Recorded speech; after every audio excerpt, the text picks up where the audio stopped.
going to inspire you today with some of our great speakers who are going to talk to us about remote working. So deeply appreciate everybody who's been on our webinars before. If you haven't, I am CEO of the Irish Social Enterprise Network, and today with Paul Ellingstad, we are going to talk about remote working.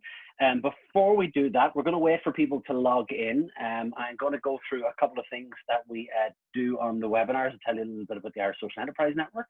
So just for you here today, this webinar will be roughly 15 to 20 minutes with a Q&A. And so we're hoping that if you have any questions that you might be able to use the chat box.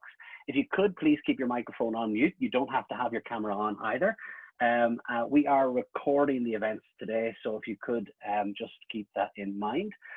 These are part of a series of things that we do. So every Tuesday at 1, we do something. It's either a webinar or a check-in, an opportunity for people to meet and to chat to other social enterprises. As I said, we are recording the conversation today. So if you do have any questions, please just be mindful of that. In addition to that, if I could ask, if you are on the call and if you want to make yourself known, please do so. If you can open up the chat feature, and if you could just type in the organization that you're from and what your name is, that'd be great. We are going to ask you to use the chat feature for the questions and answers later on today, so hopefully it'll be able to get used to it. Just things that the Irish Social Enterprise Network are doing. We're currently doing social enterprise virtual coffee clinics, just an opportunity to speak one-to-one. If you have any issues or you're contending with something at the moment, given COVID, it's an opportunity to point you in the right direction to get some help and support that you might need. So log on to socient.ie/clinics. We are also doing local social enterprise check-ins and networking. This was one from a previous one that we did on 30th of July, but again, it's just for local groups. So we're very fortunate to work with great organizations for that. Don't forget, if you haven't already seen, we run Socient IRL Hour every Wednesday night at 9 to 10, just on questions and topics that are of interest to social enterprise. So if you have a Twitter machine, please do log in. Just use the hashtag SocientIRL and follow along in the conversations. You will find out more about that at socient.ie/SocientIRL. The Buy Social website is a directory for social enterprises to get found. We're currently in further development of this, which we're very keen to promote. And so if you are a social enterprise, be on the buysocial.ie website. If you are not, you should be, so please do register with it. But that leads us on to today. So just a reminder, if you've just logged in there now, keep your microphones on mute if that's okay. But if you do want to take part, or if you have any questions, we are here for that. If you could please use the chat box. We're not asking people to contribute verbally. The problem is that it's a bit of a cacophony when people try to ask questions, and it's very hard to manage. So if you have any questions going through, please do use the chat box. So without further ado, I'm going to welcome Paul Ellingstad. Paul is the managing partner of PTI Advisors. Paul, are you there? Hi there, Chris. All right, Paul, thank you so much. I have to say, full disclosure, we are we've got another thing going with B Corp, and so you're highly involved in the social enterprise space, B Corps and companies doing well and doing good. We are deeply appreciative of you being here today, particularly from PTI Advisors and from Grow Remote Ireland. The whole thing for today is that we are giving everybody the opportunity to ask Paul some questions today. Paul is an expert on Grow Remote and obviously remote working. And so if anybody has any questions for today, ask that. So Paul, how are we? All good? All good, all good. It's how many months are we into to pandemic and change of work scenes now? Hopefully everyone has been, I don't want to say coping, maybe adapting is a better way to look at things. Just dealing with change, and hopefully that's been going positively, or at least is manageable for everyone that's here today as well. I've heard that remote working has not changed in any way, shape, or form over the last couple of months. Am I right? Not at all, not at all. I think back the last formal face-to-face event that I did actually happened to be an event up at DCU about remote working on March 3rd. So rather ironic and poetic, but it's been an interesting few months. We started the year, just kind of reflecting on what is it we want to accomplish as Grow Remote. And, we're an advocacy organization. I hope at this stage, people that are on the call have heard a little bit about it, but if you haven't, I'll tell you a little bit more today. But, really at the start of the year, it was still a matter of people have heard about remote working, not really sure what it is, a lot of confusion maybe, is that, just setting up and working, occasionally from home, in a spare bedroom or whatever. What about broadband? Just click on here. We've had a lot of the same challenges that I think social enterprise has had as well, that, people might have heard the term, but don't necessarily know what it's about. And that's been the case with remote work as well. We're just trying to adjust the slides there. Won't get ahead of myself. So yeah, I think that's one parallel with social enterprise, is that I think we've come a long way very quickly, even in the last few months, in people really understanding what it is, what it isn't, having a a deeper appreciation. I know that social enterprise has been through that that same sort of transformation and maturity with the population at large. That said, though, I'll just click on here if I can find the. Seem to have a little bit of a delay on the slides forwarding there. There we go. So hopefully everyone can see that. At this stage, I kind of have to laugh. Having been a remote worker, a flexible worker in some shape or fashion for at least the last 15 years, there's still this the stigma, these stereotypes of, you're working from the pub, or you're working, on your bed at home or by the beach, and that's, it's cute, it's nice, it's funny. Does that happen? Yeah, sometimes. But I think if anything has happened out of the pandemic, everyone has been indoctrinated in one shape or fashion, to working from home and remote working.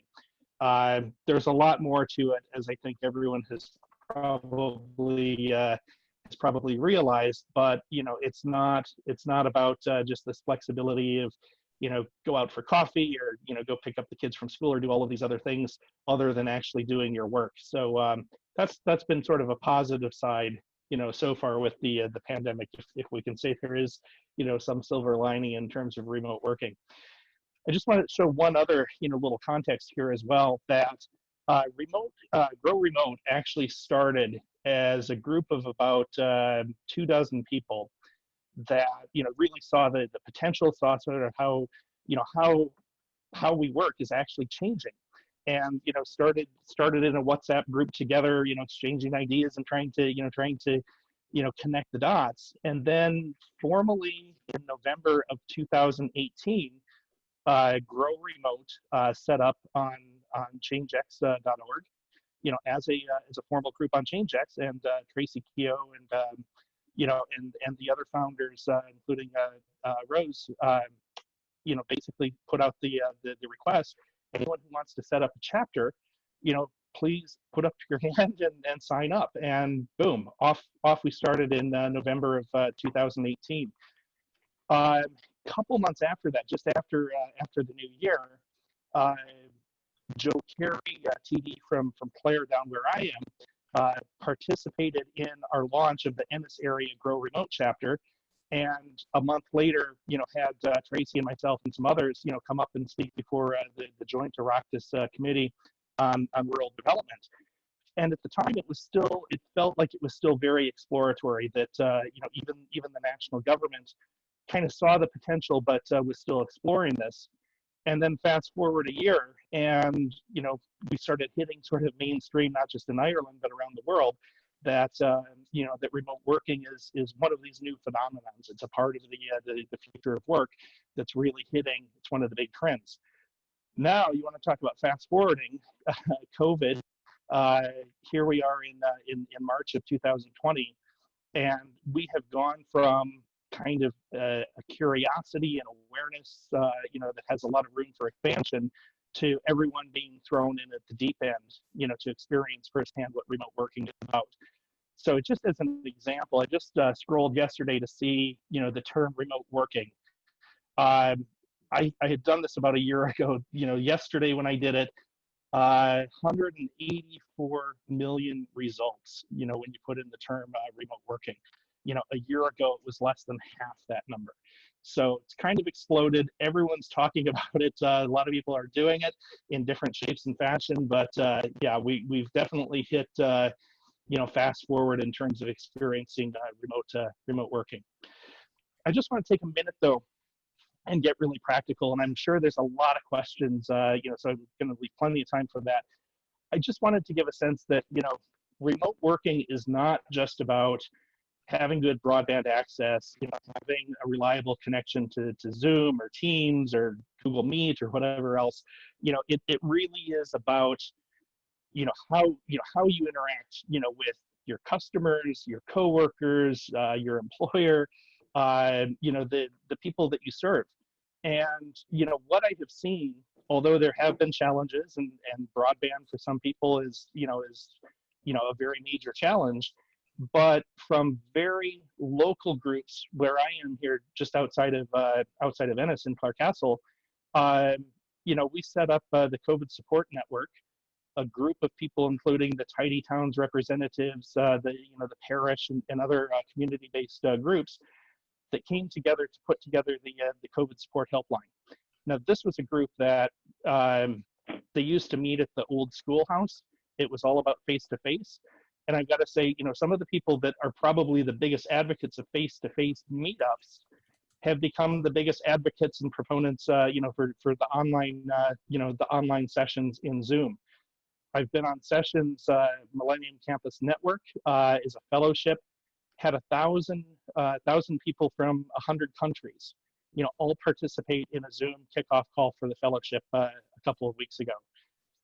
Organizations like Business Fights Poverty, Global Health and Innovation Conference at Yale, again, traditionally face-to-face, huge face-to-face events that very quickly pivoted, and took their events, virtual, and did that very successfully. And it goes, for sort of the rich and famous and celebrities as well. Oxford, for example, has a big climate conference. Paul Pullman, Al Gore. So my point here is really that, whether you're a small local organization, community-based organization, a major event organizer, it has worked, maybe not, perfectly, but everyone is adapting and making do as best they can. And I think that's really, the key message here is that, while some might like to go back to, a pre-COVID normal, the reality is that, things have fundamentally changed, and how do we make the best of it under those circumstances? So just jumping ahead, and I think I don't want to overwhelm people with, with sort of the how-tos and the advice today, but suffice to say, groups like Grow Remote are there, both as a resource, but also as a community, much like the Social Enterprise Network is a community. And it's, something that you can take from, you can give to, it's very interactive. I've just put, for example, just the website. We have a Slack group that's very, very active, a number of different channels. So you can also get very specific. It's not something as generic as saying, I'll just go to the website, all of the information is there. I think that's a really important part of remote working and online now, is that, you have to take the time to curate, to navigate, to guide people and understand, where they're coming from as well. So I would point you, to the Grow Remote website, and also suggest that it might be well worth your efforts, to sign up for the Slack community as well. The other one, I think, as stereotypes and stigmas go, governments get, a lot of hard knocks. There's always high expectations, and, people can roll their eyes and say government isn't delivering on this, that, or the other. I say, hand on heart, I have been so impressed with particularly the Department of Business, Enterprise, and Innovation. The work that they have done, the consultations that they've done, the link here that everyone will have available. Go and look at the guidance and the resources that they have, via this website, specifically about remote working. And they have just concluded input process for another consultation to update those guidelines on remote working. So immense resources, but again, it's not just having the resources up there and you have to sort of sort your way through.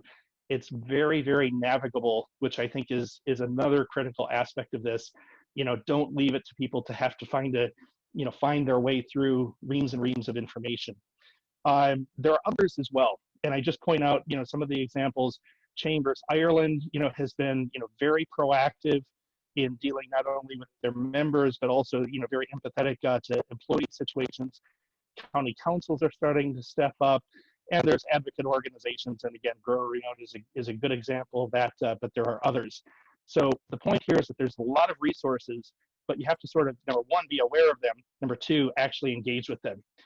Just to close out for now, and I know there's a lot of questions, but I wanted to give a little bit more, focus on Grow Remote.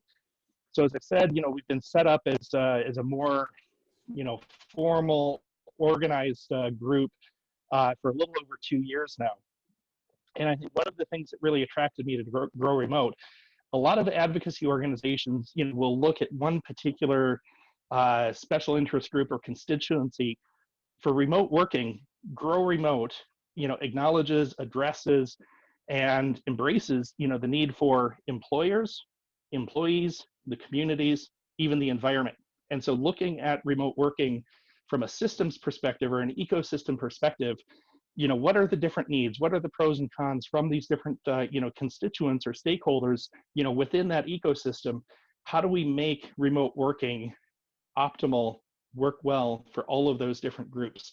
And I think that's one of the real advantages of, of Grow Remote as a remote working advocacy group. From an individual perspective, there's a jobs board.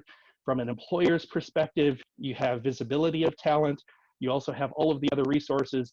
But again, I think the community is probably the greatest asset, that we have sort of not just one location, but at least one forum to plug into all of these different stakeholders, resources, and special interests, have the dialogue, and take an agenda forward that is very meaningful and productive as well.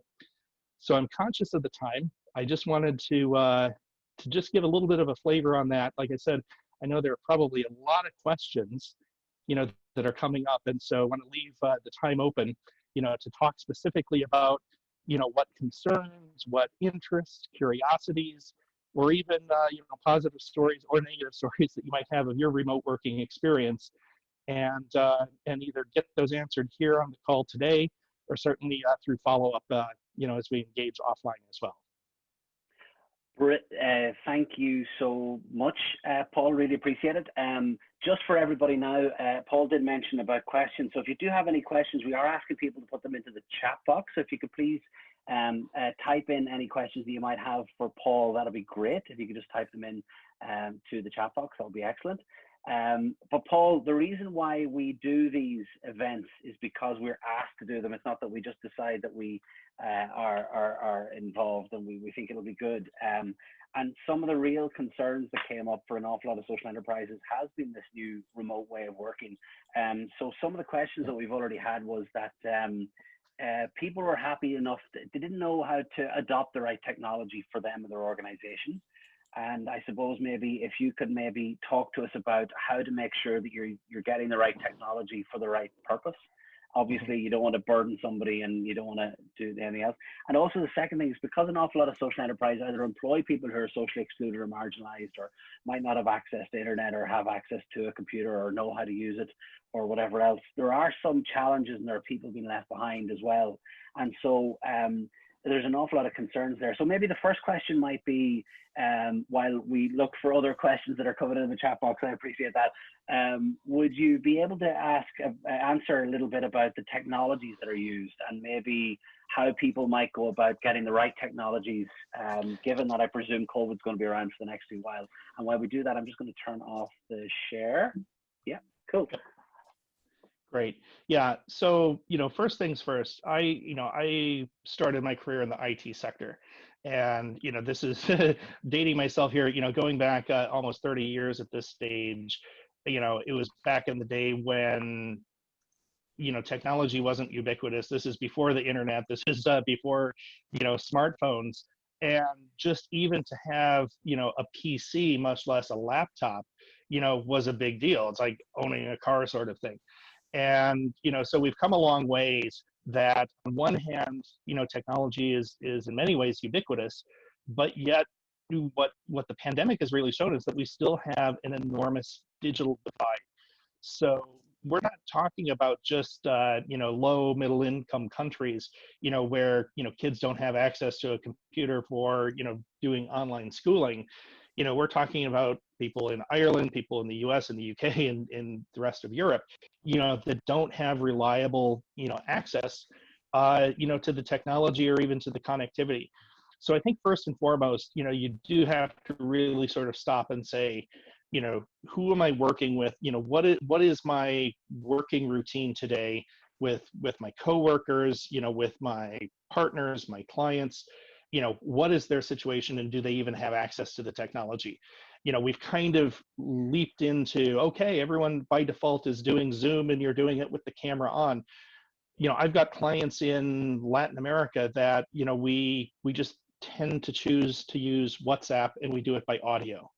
So, while on one hand, the alternative for face-to-face, it's nice to have the video and there's lots of advantages to that, it's not the default. You don't have to do it. So I think the first thing is really to understand what's the work that you're doing, who are you working with, and not just what do you have, but what do they have as well. And so you do have to kind of, look at what's kind of the least common denominator to make it work well, because you don't want to be sitting here with the best technology and then find that the people that you're working with, are feeling that, well, number one, I can't do it, or number two, it's just not comfortable or whatever.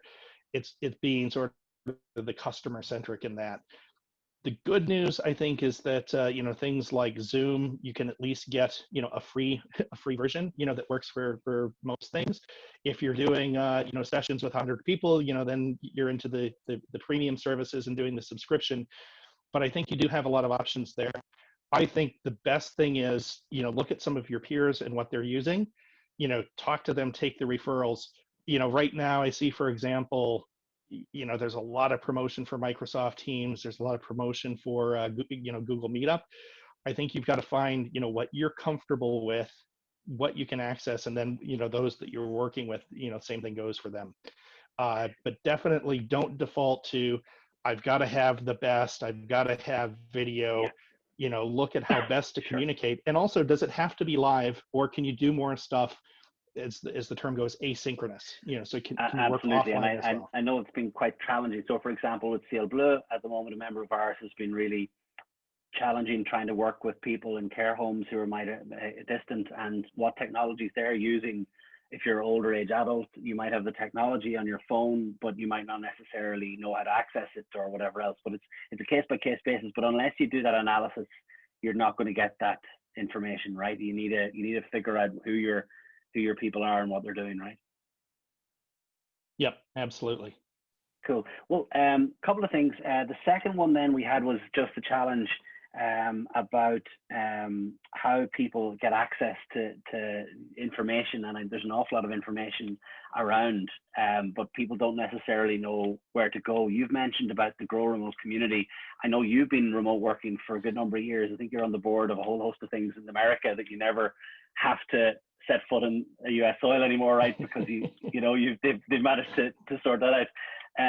So I just on that, I suppose, are you, how has life changed for you on that? And so I was still, maybe one of those outliers that, a lot of things that I've been involved in, both, formal work and then, volunteer as well. The culture with the organizations is meet in person. I give, the Tidy Towns and, the local development group in Clarecastle, it was, let's meet 7 p.m. at the local school, the old schoolhouse. And it was kind of like, guys, come on, like, we can do this online. You don't need to meet in person. Yeah. And now, sort of counterintuitively, it's become, the group has, I think, become actually more social meeting online. Right.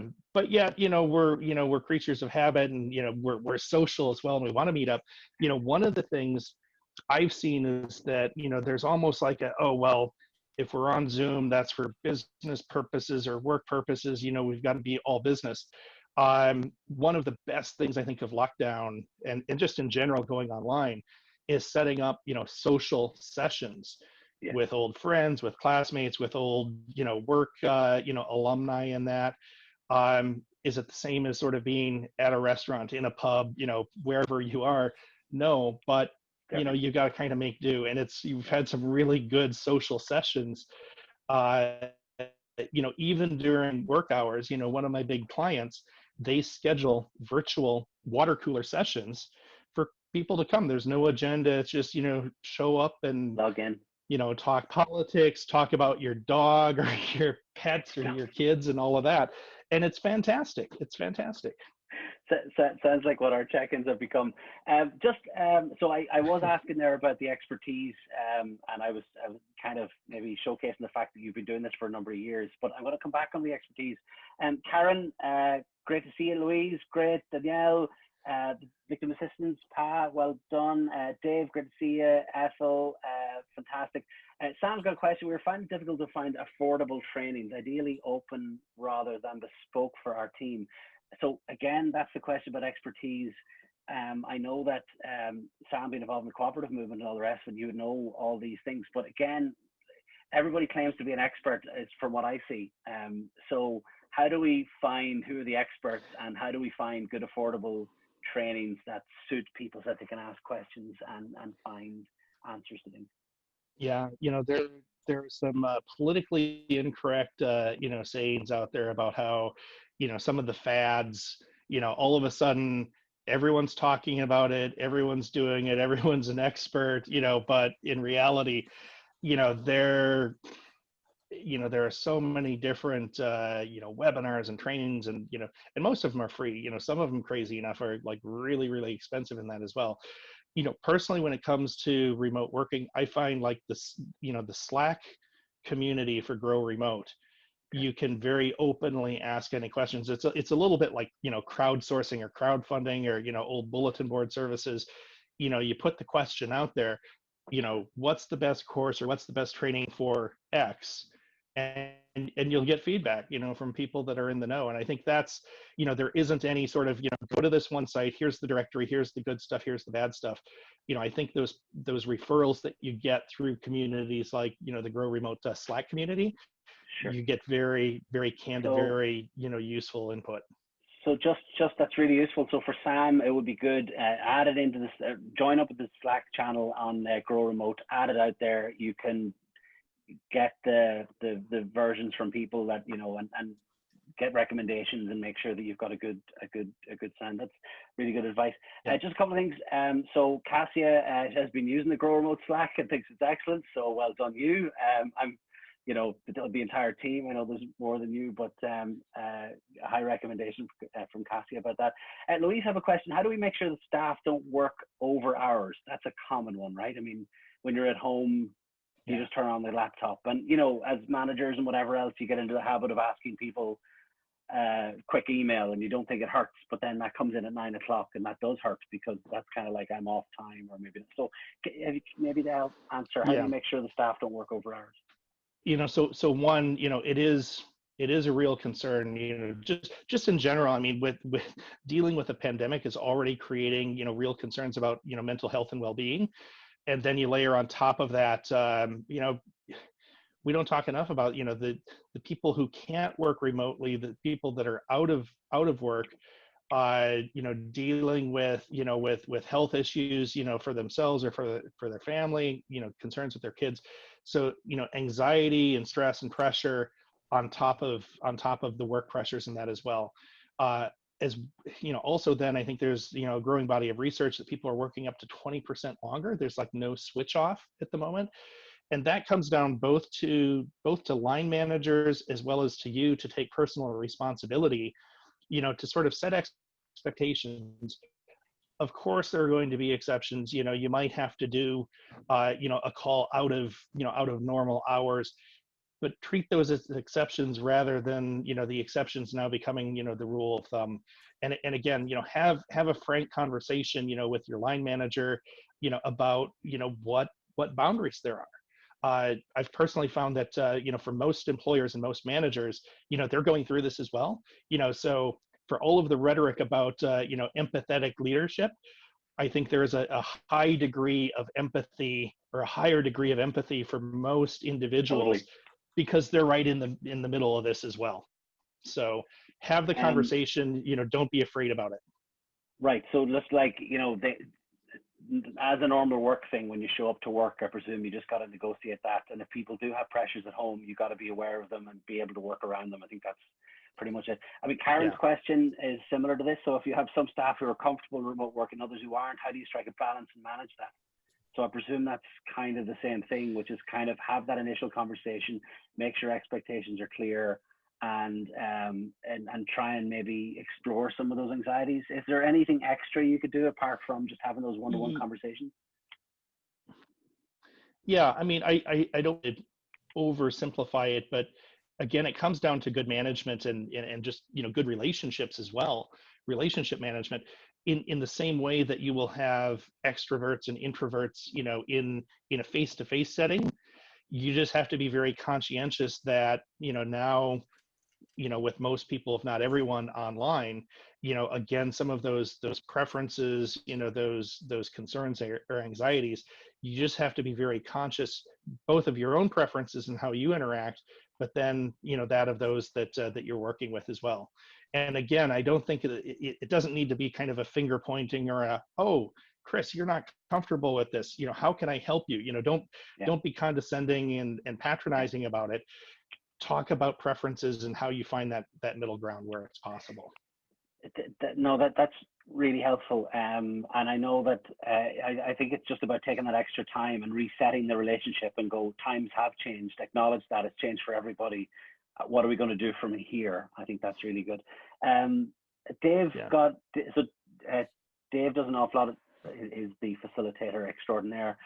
Does have a great question here. It's about how do teams who are used to working together in an office setting compensate for the loss of human connection and togetherness? What mechanisms have you seen teams use well to feel the buzz of the team bus, which is just an awesome way of putting how do you make sure that like the relationships are strong and or get stronger? Is there anything that you've seen that works well? I know you said about the water coolers, so I know you've touched on it, but is there anything else that you think might be useful to get people to make sure that they... So a couple of things I've seen. First off, that we go to sort of the all or nothing, either it's the one-to-one or it's, the full team. So I think even in larger teams, doing breakout sessions, and so, sort of shaking up that, if you have, let's say you've got, 20 people that would normally meet together, it can be a little bit more awkward, when you're online, so structure your meetings in that you might have, some breakouts, and you can again, very easily do that in Zoom, put people into breakouts and then bring them back together. So giving time for more people to speak up and to interact, is a really important one, so that you don't have, a couple people that are just sort of dominating the conversations or dominating the meetings. As well, again, I think there's sort of this, this rigidity of, okay, here's our agenda, we got to stick to it. Again, very large corporate client, they are now, having individual team members, serve as the host and facilitator, and build in kind of, the team building type of things that you might be doing on an away day or an away, retreat sort of thing during the sessions that they hold together. So instead of just the very, very informal, virtual water cooler, kind of fun, mixers and exchanges, into the standard meetings and that as well. That's a really good way. So just try and get more people involved in different aspects of the business or business, the network session or whatever else. That's really good. Yep. And so just further questions, just for everybody. We're coming up to about a quarter to normally we give people 45 minutes. So I realize that hopefully you're eating your lunch and doing all the rest of it, which is all good. We will let you go. We're happy enough to stay on if there are questions that aren't answered, and we'll be able to do that. But just for the last 10 minutes or so, so Danielle's got a really good question just about technology, which goes back to the question we asked earlier, which is, I recently had a sweep of meeting platforms, MS Teams, Zoom, Skype, GoToMeeting, Google Meet, FaceTime. Is there any to recommend or caution against?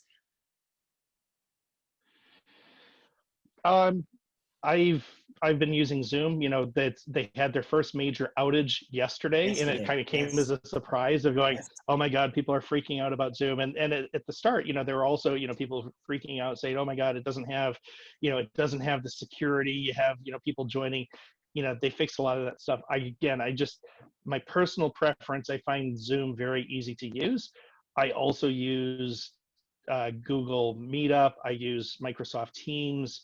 I do WhatsApp. I do a lot on WhatsApp yeah, as well, yeah. both audio, text, as well as then, you know, video on there as well. So it's really kind of down to what not only you are comfortable with, but what your, you know, your peers and colleagues and clients are Sure. comfortable with as well. Sure. Then they all have different functions and serve different purposes. But again, find out what's really useful for that, and again, ask the Grow Remote community. I presume that's why the community is there, and figure out from your peers what else Yep.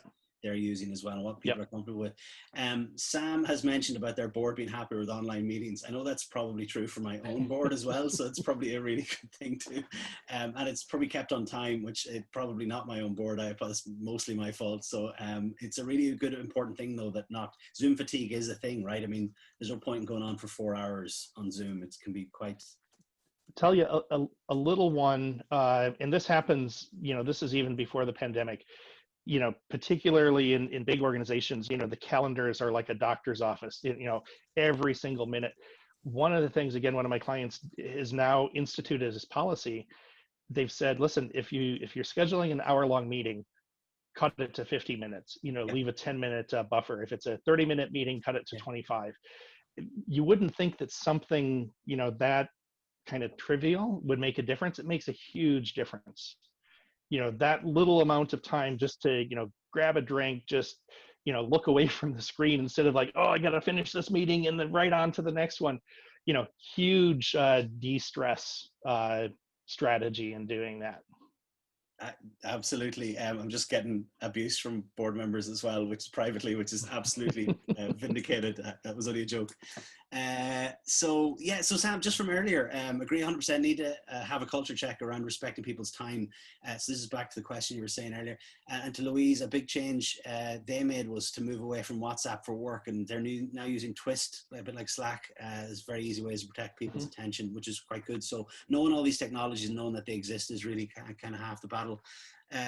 So Ethel, yeah, we started a recruitment company. We need some help to move forward. All the groundwork is done, but there's still a lot to be done. That's why I decided to join today. How can I talk to somebody from your organization? Presume that's my organization, but if it's your organization with Grow Remote, I don't necessarily mean PTI advisors. Grow Remote, I presume your Slack channels are open and you're able to chat to anybody Yep. at any time. Yep. So I appreciate that. If there's any other questions, or if anybody wants to speak to Paul privately, if you want to speak to us privately, that's perfectly as good as well. Happy enough to get back to you. So we are able to chat to anybody about that.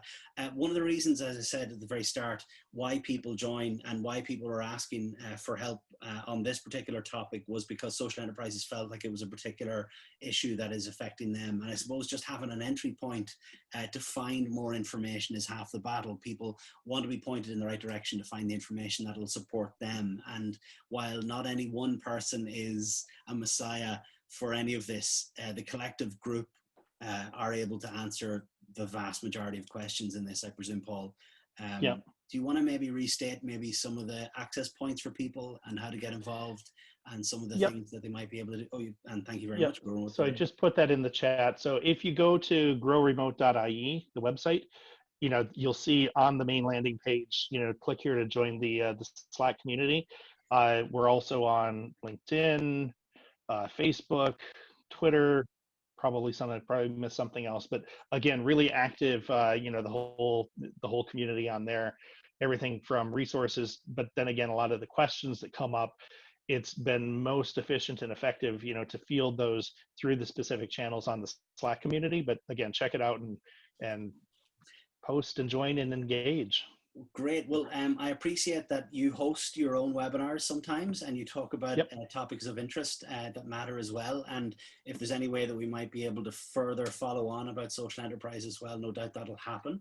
And Yep. you guys have a range of other supports that are available. So just log on to growremote.ie, check out the Slack channel, join the community and get involved. Brilliant. Excellent. Well, listen, we are on time, so we deeply appreciate everybody who's been logging on. We are in the middle of doing all of our presentations. They are being currently uploaded to YouTube. We are editing them as we speak. So any of the previous questions that you may have had that we were able to answer with a webinar, we will do that. We are going to continue to work with some of our partners for some great webinars. In fact, we're running out of webinar time, not just to run it so that we run it, but to run it because it's of use. This is not our community to run, it's your community to run. So we want to make sure that whatever we're doing on these calls that we're able to answer. We also have a number of calls that we're getting back on for the last couple of weeks. We're catching up, we're doing some virtual coffees, and we are doing our check-in next week. So do check in next week on Tuesday. They have been quite helpful for the people that have joined in, and we were able to point people in the right direction to get some support. You're all very good. We deeply appreciate you. Thank you so much for joining the call today. With that, Paul, thank you so much. We really appreciate you taking the time. Obviously, it's really helpful to have an expert talking about any of our topics, so we really appreciate it. For us, thank you very much. We are going to tell you a little bit more about what we offer. So today was one of our webinars, and also we do a number of other services. So do check out socent.ie. Log in tomorrow where we talk in Socent IRL. Paul, hopefully you'll get involved. We'll do some remote working questions. If anybody has any questions about setting up local groups, for example, or any other questions, info@socent.ie. And please do consider joining us as a member, socent.ie/membership. We're here all the time to serve the social enterprise community with topics of interest to you guys. So deeply appreciate it. Thank you very much. That is all. Have a great rest of your lunch and a great rest of your day, and we will hopefully catch up with you in the next webinar. Thank you. Take care. Cheers.